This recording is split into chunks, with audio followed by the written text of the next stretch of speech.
오늘 시편 19편입니다.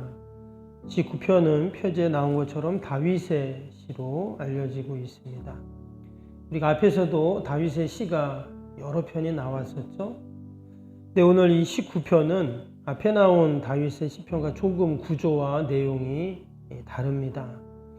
결국은 하나님께 피하고 또 하나님께 간구하면 하나님께서 놀라운 구원의 역사 또 은혜를 베풀어 주시는 것에 대해서 감사하고 찬양하는, 궁극적으로는 그런 내용이지만 앞에 나왔던 시편들은 그 배경이 다윗 개인의 처한 상황들을 이야기하죠.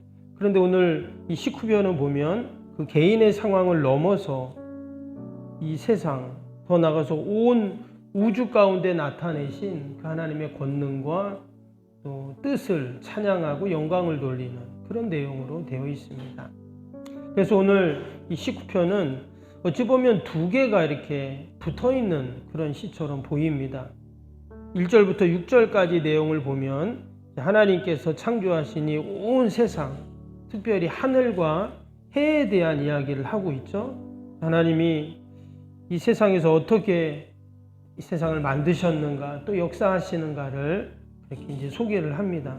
그리고 이제 7절부터는 조금 내용이 바뀌는 것처럼 보입니다. 그래서 그 창조주 하나님 앞에서 정말 나약할 수밖에 없는 이 시편 기자 자신을 돌아보면서 또 하나님께 은혜와 긍휼을 구하는 그런 내용이 나옵니다. 이거 뭐 두 개가 다른 내용이라기보다는 또 보면은 두 개가 또 연결이 됩니다. 먼저 우리 1절을 볼까요? 오늘 1절이 어떻게 시작이 됩니까? 하늘이 하나님의 영광을 선포하고 궁창이 그의 손으로 하신 일을 나타내시는도다. 오늘 1절 한 절만 우리가 묵상해도 사실 몇 시간을 우리가 묵상할 수 있습니다. 여기 보면 하늘이 나오죠. 하늘, 궁창 구분하기도 하는데 하늘과 궁창을 같은 의미로 우리가 봐도 됩니다. 그 하늘이 하나님의 영광을 선포하고 또 하신 일을 나타낸다 그랬습니다. 이 성경에서 말하는 하늘은 두 가지 하늘이 있습니다. 하늘은 물리적인 하늘이 있고요. 또 하나는 영적인 하늘이 있습니다. 우리가 주기도문 할 때도 하늘에 계신 우리 아버지 이렇게 이제 고백하잖아요. 기도하는데 그때 그 하늘은 어떤 하늘이죠? 하늘에 계신 우리 아버지. 바로 하나님의 거처, 하나님이 계신 곳, 바로 그 영적인 하늘을 말합니다. 근데 오늘 이 1절에서 말하는 하늘은 물리적인 하늘을 말해요. 하나님이 만드신 이 하늘, 그 하늘이 하나님의 영광을 선포하고 하신 일을 나타낸다 했습니다. 과연 하나님이 만드신 하늘은 어떤 하늘인가? 우리가 하늘을 쳐다보면 하늘이 보이죠. 그런데 여러분 실제로 이 하늘이, 우리가 말하는 건 하늘이지만 과학자들은 그 하늘을 우주라고 표현하잖아요. 또 우리 눈으로 보는 하늘은 파란 하늘이지만 실제로 하늘은 어떻습니까? 그냥 깜깜한 공간이 하늘이죠. 우주가 그렇습니다. 과학자들이 우주의 크기를 이제 측정을 했는데 인류가 관측할 수 있는 하늘입니다. 지금 인류가 관측할 수 있는 하늘의 크기가 어느 정도인가? 제가 자료를 보니까 930억 광년이라고 그렇게 되어 있습니다. 사실 가늠이 안 되는 크기죠. 근데 그 930억 광년이라는 크기가 어느 정도인가? 여러분 광년 아시죠? 광년. 천문학에서 사용하는 거리 측정 단위가 광년인데 1년 동안 빛이, 그러니까 진공 상태에서 빛이 갈 수 있는 거리를 광년이라고 말을 합니다. 우리가 그런 얘기 들었잖아요. 빛이 1초에 지구 7바퀴 반 돈다. 그렇게 빠른 속도로 이 빛이 빨리 가는데 초속으로 치면 초속 30만 킬로로 빛이 간다고 해요. 어마어마한 속도인 거죠. 우리 눈으로는 식별할 수 없는, 말 그대로 눈 깜짝할 사이인 거죠. 그런데 그런 속도로 우주 이쪽 끝에서 저쪽 끝까지 가면 그 거리가 930억 광년이라고 합니다. 사실 측정할 수 없을 정도의 어마어마한 그런 크기라고 말할 수 있어요. 그 허블 만환경이라고 있잖아요. 별을 관측하는 그 허블 만환경을 지금은 우주에다 갖다 놓고 대기권 밖에다 갖다 놓고 관측을 하는데, 그 어마어마한 허블 만환경으로 이렇게 별을 쭉 관측해 보니까 여러분, 별이 점점 멀어지고 있대요. 이 말은 무슨 말이냐면 계속 별이 팽창하고 있다는 겁니다. 우주가 팽창하고 있대요. 우리가 눈으로는 알 수 없지만 계속 팽창을 하는데 그 팽창이 가속도가 붙는다고 해요. 그러니까 사실 930억 광년이라는 측정의 값도 정확한 값은 아닙니다. 왜? 측정하고 나서 돌아서면 또 값이 달라지고, 측정하고 또 돌아서면 또 값이 달라지고. 여러분, 이게 바로 우주예요. 근데 이 우주를 만드신, 이 하늘을 만드신 분이 누굽니까? 하나님이시잖아요. 때문에 우리가 과학으로, 이성으로 하나님을 증명하려고 하면 안 된다 하는 것입니다. 이 온 우주를 하나님이 말씀 한마디로 만드신 그 하나님을 도저히 우리는 알 수 없다라는 것이죠. 그래서 우리 앞에 시편 14편에서 그런 말씀이 나왔었죠. 그 마음에 이르기를 하나님이 없다 하는 사람은 뭐라고요? 어리석은 자다 그랬잖아요. 그래서 우리가 하나님을 알고 또 우리가 하나님께 피하고 우리가 하나님을 찬양하는 것, 여러분, 이것이 바로 가장 복된 인생인 줄로 믿습니다. 사실 하나님은 늘 하나님 자신을 보이시고 알리세요. 이것을 우리는 하나님의 계시라고 그렇게 말하죠. 오늘 그 하늘이 어떻게 했다고요? 하늘이 하나님의 영광을 선포하고 하신 일을 나타낸다고 했잖아요. 밑에 보면 또 해가 나옵니다. 해도 하나님께서 만드신 그 해인데, 그 해가 하나님이 만드신 그대로 그 자신의 역할, 일들을 감당하는 그 모습을 쭉 보고 있죠. 이것을 다른 말로 하면 뭐라고 해요? 하나님께서 하나님을 나타내는 겁니다. 하나님이 계시하시는 거죠. 그래서 이런 자연을 통해 또 이 세상을 통해 나타내시는 것을 우리가 일반 계시, 자연 계시다 이렇게 말을 하죠. 하나님은 어떤 방법을 통해서라도 여러분 하나님을 계시하시고 하나님의 뜻을 인간에게 여러분 보여주고 계신 줄로 믿습니다. 근데 아무리 하나님이 보여주시고 또 하나님이 나타내시고 알려주셔도 사람들이 그걸 모릅니다. 심지어는 하나님이 어디 있어 이렇게 말하잖아요. 그래서 하나님께서 또 다른 방법으로 하나님을 알려주신 것이 특별 계시인 거예요. 그 특별 계시는 두 개인데, 하나는 바로 이 기록된 하나님의 말씀이고, 또 하나는 말씀이 육신이 돼서 우리 가운데 오신 예수님이시죠. 그래서 직접 말씀이 우리 가운데 오셔서 우리에게 하나님의 말씀을, 하나님을 보여주시는 그것이 바로 하나님의 특별 계시입니다. 오늘 7절을 볼까요? 7절에 이런 말씀이 있습니다. 여호와의 율법은 완전하여 영혼을 소성시키며 여호와의 증거는 확실하여 우둔한 자를 지혜롭게 하며 그랬어요. 여기서 이 율법, 또 여호와의 증거, 또 밑에 보면 여호와의 교훈, 또 뭐 여러 가지로 이제 그 말씀이 이렇게 여러 가지로 나왔는데, 이게 다 뭐 하나님의 말씀을 의미합니다. 내가 하나님의 말씀이 어떻다 그랬어요? 우둔한 자를 지혜롭게 한다 이렇게 말씀했어요. 그러니까 우리에게 하나님께서 말씀을 통해서 깨닫게 하시고 지혜롭게 하고 하나님을 알게 하는 그 능력이 바로 이 말씀 안에 있다는 것을 우리에게 보여주고 있죠. 그래서 우리가 오늘 하루도 여러분 말씀을 내가 다 간직하고 내가 말씀을 묵상하고 또 말씀을 통해서 주시는 그 지혜를 얻으면 우리가 오늘 하루도 어떠한 상황 속에서도 늘 승리하는 여러분 복된 하루가 될 줄로 믿습니다. 이 말씀이 참 귀하고 소중한데, 근데 다윗은 누구보다 이 말씀을 귀하고 소중하게 여겼던 자가 바로 다윗이죠. 그래서 하나님은 다윗을 너무나 사랑하셨어요.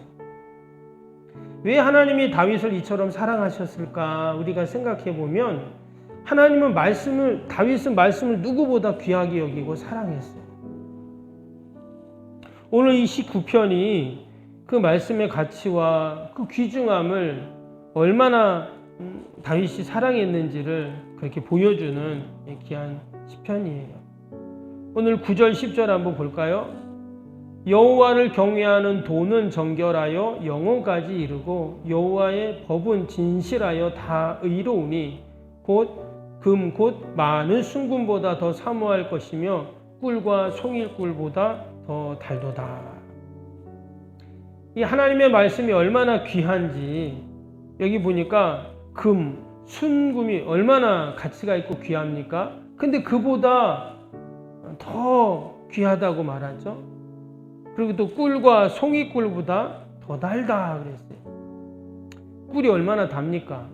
그런데 하나님의 말씀이 그보다 더 달다 그랬어요. 아마 다윗은 하나님의 말씀을 묵상하고 그 말씀을 생각할 때마다 그런 마음을 가진 거예요. 야, 정말 이 하나님의 말씀이 순금보다 더 귀하다. 그 단딸 꿀보다 더 달다. 이렇게 그가 여겼다는 거예요.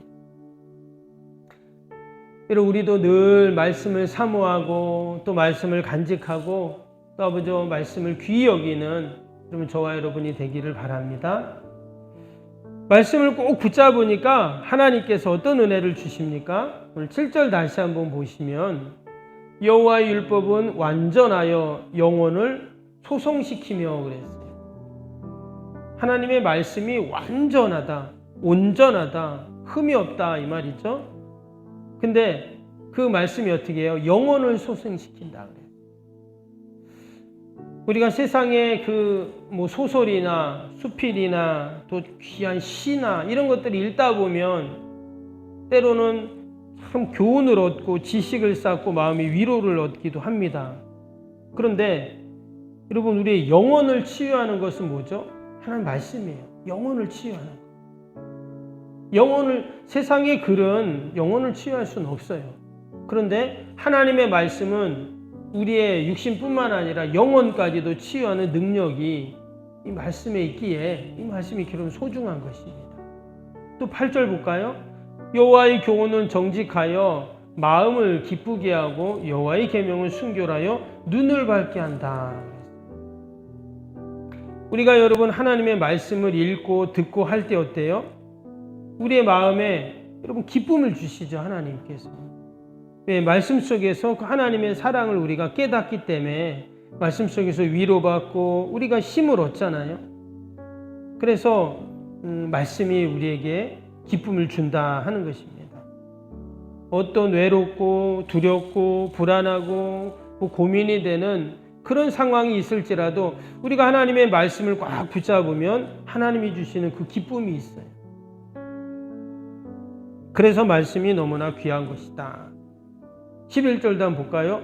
또 주의 종이 이것으로 경고를 받고 이것을 지킴으로 상이 크니이다 그랬어요. 이것은 말씀을 말하는데 하나님의 말씀, 그 경고를 내가 꼭 간직하고 지킬 때 하나님께서 뭘 줘요? 상을 주신다 그랬어요. 계시록 말씀에도 보면 계시록 1장 3절에 그 말씀 있죠. 이 예언의 말씀을 읽는 자, 듣는 자, 또 그 가운데 기록된 것을 지키는 자가 복이 있다 그랬어요. 그래서 우리가 여러분 하나님 말씀을 듣고 또 내 안에 간직하는 것도 소중하지만 우리가 오늘도 그 말씀대로 살 때 하나님이 뭘 주시냐? 반드시 하나님이 상을 주시고 복을 주신다고 약속해 주셨습니다. 오늘도 이 우중에 우리가 하나님 말씀을 사모하여 주님 전에 나왔습니다. 오늘도 이 말씀을 내가 붙잡고 또 하루를 살 때도 하나님 말씀대로 살 때 하나님이 주시는 큰 은혜와 또 예비하신 상이 분명히 있을 줄로 믿습니다. 그 복과 상이 어떤 것인지는 이 시간 다 알 수는 없지만 우리가 오늘 하루를 마치고 또 우리가 지나온 우리 삶 가운데 하나님의 말씀대로 내가 살았을 때 하나님이 주셨던 그 우리가 은혜들을 그 복을 우리가 되새겨 본다면 또 오늘도 하나님께서 주실 큰 상을 우리가 분명히 기억할 수 있습니다. 우리가 그런 믿음으로 온 하루도 사는 저와 여러분이 되시기를 주님의 이름으로 축복합니다. 우리 오늘 화요일 기도하겠습니다. 주신 말씀 생각하면서 함께 화요일 기도. 시공과 관련한 모든 인허가 절차가 순조롭게 진행되게 하옵소서. 아멘. 건축위원과 설계 및 시공사 간에 원활한 소통이 이루어지게 하옵소서. 아멘.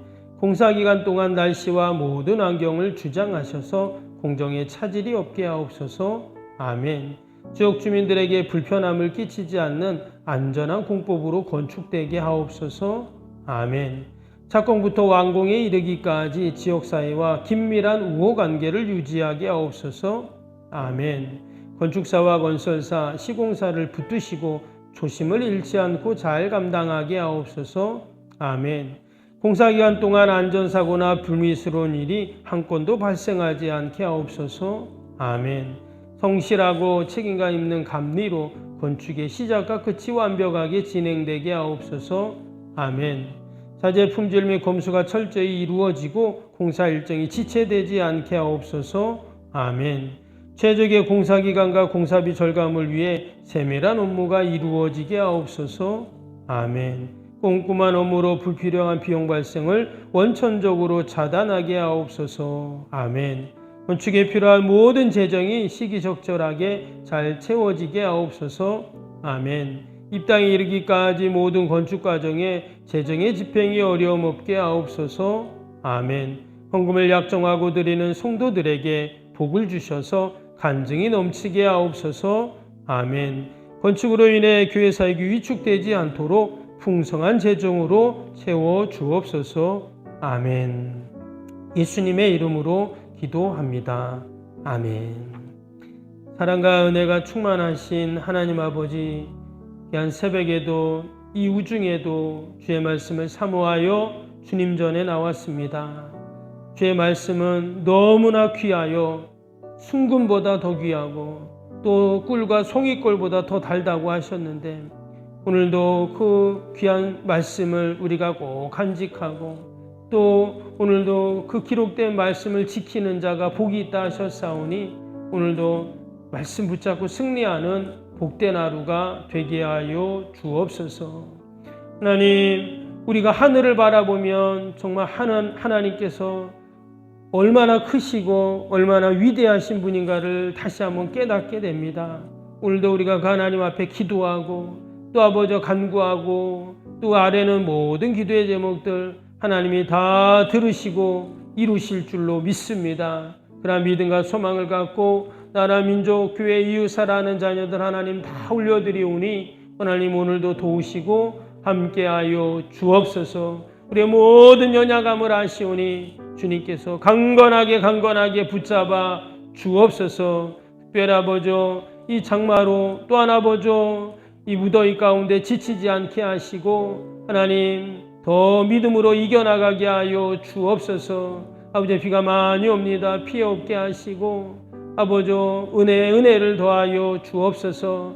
또 아버지 구성전 철거가 시작이 되는데 하나님 아무 사고 없이 잘 아버지 공사가 되도록 복을 더하여 주옵소서. 오늘 하루도 오직 하나님 영광 돌리는 복된 하루 되게 하여 주옵소서. 예수님의 이름으로 기도하옵나이다. 아멘. 하늘에 계신 우리 아버지의 이름을 거룩하게 하시며 아버지의 나라가 오게 하시며 아버지의 뜻이 하늘에서와 같이 땅에서도 이루어지게 하소서. 오늘 우리에게 일용할 양식을 주시고 우리가 우리에게 잘못한 사람을 용서하여 준 것 같이 우리 죄를 용서하여 주시고 우리를 시험에 빠지지 않게 하시고 악에서 구하소서. 나라와 권능과 영광이 영원히 아버지의 것입니다. 아멘.